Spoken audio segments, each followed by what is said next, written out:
Yo quisiera destacar, y agradezco a Andrés por haberlo destacado también, la novedad de nuestros datos. Nosotros creemos que al estudiar las preferencias, la elección escolar y cómo se desenvuelve la elección escolar en un sistema de voucher universalizado, tenemos que estudiar a la gente antes que elija, porque si lo hacemos después, todos los efectos que puede tener sobre la posterior distribución de los alumnos en las distintas escuelas se va a ver mezclado con otros efectos que provienen claramente de la oferta y no desde la demanda, que es lo que claramente queremos estudiar. Nosotros hicimos un esfuerzo grande de recolectar estos datos que tienen claramente la desventaja de que a los padres uno no les puede seguir empujando a que sigan nombrando colegios, sino que los padres espontáneamente van a nombrar los colegios que realmente prefieren. Efectivamente son poquitos, igual tenemos padres que mencionan hasta 7 colegios, tenemos alta variabilidad en los datos, pero estos mismos resultados nos proveen hartas luces de cómo los padres empiezan a seleccionar y a preferir sus escuelas.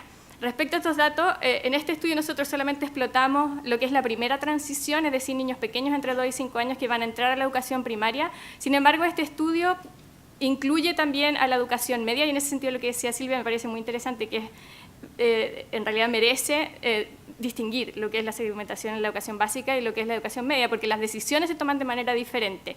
En este estudio solamente pudimos explotar la primera transición y en la segunda transición ya los tenemos analizados, los resultados son bastante diferentes. Y también este estudio incluye una segunda ola, que es el seguimiento de los niños para ver efectivamente dónde los niños se matricularon, lo que nos permite incorporar esta tercera barrera, porque nosotros lo que hicimos hasta ahora fue incorporar 2 barreras posibles, que son, por un lado, la distribución desigual de las escuelas en el espacio, es decir, que los niños en sus barrios tienen escuelas de distintas características, y por otro lado, este tema del copago. Una tercera barrera que es muy importante y que se ha mencionado hasta ahora es el tema de los procesos de admisión selectiva de las escuelas. Nosotros la estamos explotando con esta segunda ola. Hay muy poca información al respecto. De hecho, lo que usó Gregory en su paper, por ejemplo, y todo lo que hizo Dante previamente y los estudios que se han hecho antes, se hacen en base a declaraciones de los padres, que no sabemos qué tan fidedignas son, sobre todo se han hecho en cuarto básico, cuando la gente entró mucho antes al colegio. Quisiera mencionar que, conjunto con Alejandro, mi coautor aquí, tenemos un FONIDE terminando respecto al tema de la admisión. Y quisiera contarles que este es un tema muy relevante, porque a pesar de la prohibición legal a partir de la ley y de la ley CEP, y a pesar incluso de que nuestro terreno fue realizado al mismo momento en que Mario Weissblut hacía sus declaraciones en contra de la selección escolar y que la misma ministra dio esta minuta respecto en contra de la selección escolar, nosotros tenemos más del 50% de los directores declarando que generan prácticas selectivas y que usan estas prácticas selectivas para decidir la admisión de sus alumnos. O sea, podemos dar datos de que las prácticas selectivas son ampliamente utilizadas en el sector privado, sobre todo en el sector privado pagado, pero no en menor grado en el sector privado subvencionado. Esta es una tercera barrera a la selección que de todas maneras tenemos que considerar. Respecto a los resultados de nuestro estudio, yo quisiera destacar que nuestro estudio tiene que ver con cómo las preferencias generan segregación escolar. Sin embargo, lo hace de manera tangencial.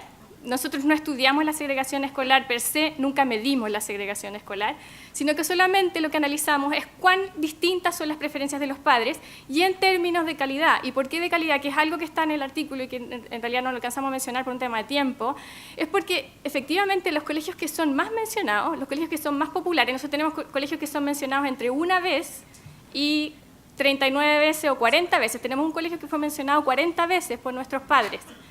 Esos colegios más populares que son más mencionados, consistentemente tienen mejor CIMSE.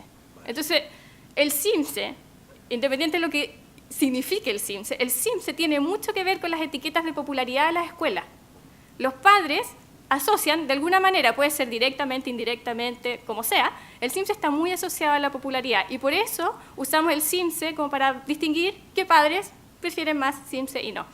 El ordenamiento de las preferencias es bastante claro en nuestros datos. O sea, nosotros encontramos que efectivamente, sin controlar por ninguna barrera, efectivamente los padres de mejor estatus socioeconómico prefieren colegios de mejor calidad. Y es un poco obvio, ¿no es cierto?, porque los padres de mejor estatus económico efectivamente meten a sus niños en colegios de mejor CIMSE. Eso es un poco obvio. Lo interesante que encontramos es que esta brecha entre grupos socioeconómicos desaparece completamente una vez que controlamos por estas dos barreras que son el financiamiento compartido y el copago. Sin embargo, nosotros somos sociólogos y también estamos testeando la hipótesis más asociadas con el capital cultural, cómo estos elementos afectan precognitivamente las decisiones de las personas, y encontramos que existen diferencias significativas entre personas de menor educación. Incluso controlando por el ingreso de las personas, encontramos que personas con menor educación, controlando por todas las barreras, tienden a apuntar a colegios de menor CIMSE, lo que indicaría cierto grado de efecto de autosegregación. No podemos negar que existe algún efecto de autosegregación. Los padres tienen preferencias distintas. Y respecto a las conclusiones de política, fue muy difícil para nosotros generar conclusiones de política respecto a la segregación cuando nuestro estudio era más sobre el nivel, los indicadores de calidad de las escuelas preferidas. Y respecto al financiamiento compartido, lo que nosotros pensamos es que lo macabro del financiamiento compartido no es el hecho de que los padres paguen, sino que el hecho de que los padres pagan distinto. Los padres pagan, se genera una estructura diferenciada de copago y eso ordena a los padres en distintas categorías de colegio. De hecho, en nuestro análisis, las preferencias de los padres no son cheap talk, en el sentido de que están muy asociadas al costo que genera. O sea, si ustedes ven el porcentaje de padres de nivel socioeconómico bajo que prefiere colegios gratuitos es infinitamente mayor que el porcentaje de padres de nivel socioeconómico alto que prefiere colegios gratuitos. Hay un ordenamiento claro. Entonces, el financiamiento compartido lo que hace es que ordena a los padres en ciertos tracks de colegio. En nuestro estudio nosotros encontramos que los padres están muy sintonizados con la idea de elegir. Todos los padres, el 90% de los padres está de acuerdo con tener que elegir colegio, está muy en desacuerdo con la idea de asignar o de otro tipo de asignación, sea tómbola o lo que sea, están muy en desacuerdo. Los padres están muy de acuerdo en que hay que elegir y están muy de acuerdo en que si ellos tuvieran toda la información, o sea, ellos esforzándose pueden elegir. Entonces, nuestras conclusiones de política van en sintonía con esa idea. La elección está aquí para quedarse, es un derecho de los padres que no les podemos quitar. Entonces, nuestras conclusiones de política van en el sentido de hacer que los padres puedan elegir mejor, considerando que van a estar restringidos por sus restricciones presupuestarias. Y otro elemento muy importante que nosotros no quisimos disuadir y que es muy consistente en la literatura, que la tolerancia a la distancia es distinta para los grupos sociales. Los grupos sociales de nivel socioeconómico más alto tienen mucha mayor tolerancia a la distancia y viajan mucho más, a comparación de los grupos socioeconómicos más bajos, que prefieren quedarse más en sus entornos. Esto con preelección, yo no estoy hablando de estudios post-elección, incluso preelección. Las preferencias tienden a estar mucho más cerca. Y esto puede tener con costos de transporte, puede ser que sí, que para ellos es más caro y no están dispuestos a pagar estos costos de transporte, pero puede ser que sean otros elementos, puede ser que sea que ellos prefieren la seguridad del entorno, puede ser la importancia de las redes sociales, que es lo que se ha encontrado en la evidencia internacional.